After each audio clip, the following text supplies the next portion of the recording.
समय दर समय कहीं न कहीं वो आगे आने वाली नस्लों को भी प्रेरणा देता है।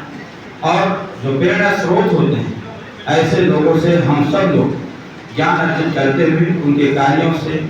उनके वक्तव्यों से या उनके द्वारा किए गए देश के कार्यों से हम आगे काफी निर्णय लेने का भी काम कर सकते हैं। अभी घटना कुछ दिन पहले हमने देखा,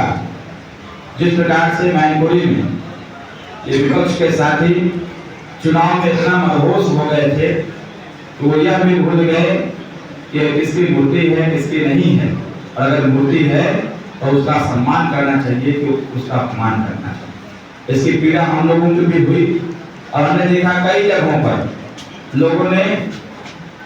वहां जिन लोगों ने ऐसा कृत्य करने का काम किया था, ऐसे लोगों के खिलाफ प्रशासनिक कार्रवाई करने की भी मांग किया। और इससे जाहिर होता है कि जिस प्रकार की मन और मानसिकता विपक्ष की पार्टियों के अंदर महापुरुषों को लेकर के है, जो महापुरुषों का सम्मान नहीं कर सकता,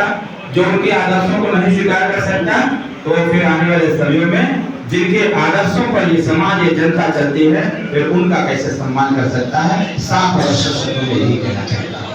हम सभी लोग जागरूक लोग हैं, हम सभी लोग जानकार लोग हैं। हर पहलू, हर स्तर पर एक दूसरे को हम लोग जानते और पहचानते भी हैं। कहीं न कहीं जब हम अपने अतीत की तरफ ध्यान देते हैं तो अतीत की जानकारी देते हुए जब वर्तमान में हम कल्पना करते हैं कि हमारा भविष्य कैसा होना चाहिए, हमारे महापुरुषों का सम्मान किस प्रकार से होना चाहिए, तो कहीं न कहीं अतीत से जानकारी भी प्राप्त होगा। हम किसी भी चीज का निर्माण तभी कर पाएंगे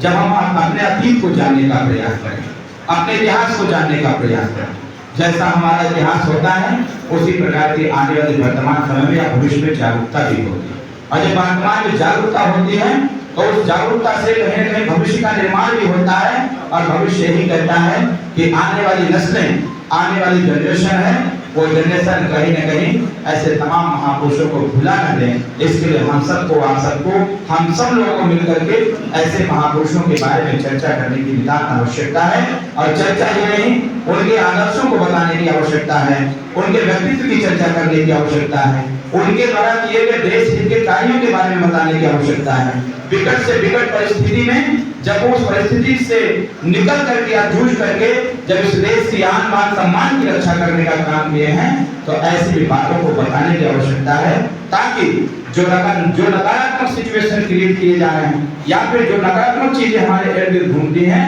आप सबके आदर्शों से, आप सबके कार्यों से और आप सबके महान कार्यों से, जो देश हित में, समाज हित में, जनता के हित में रहा, इन सारी चीजों से हम लोग मार्गदर्शन लेते हुए उस नेगेटिव चीजों को भी सकारात्मक बदलने की कोई क्षमता रख सकता है। तो आप जैसे लोगों के आदर्श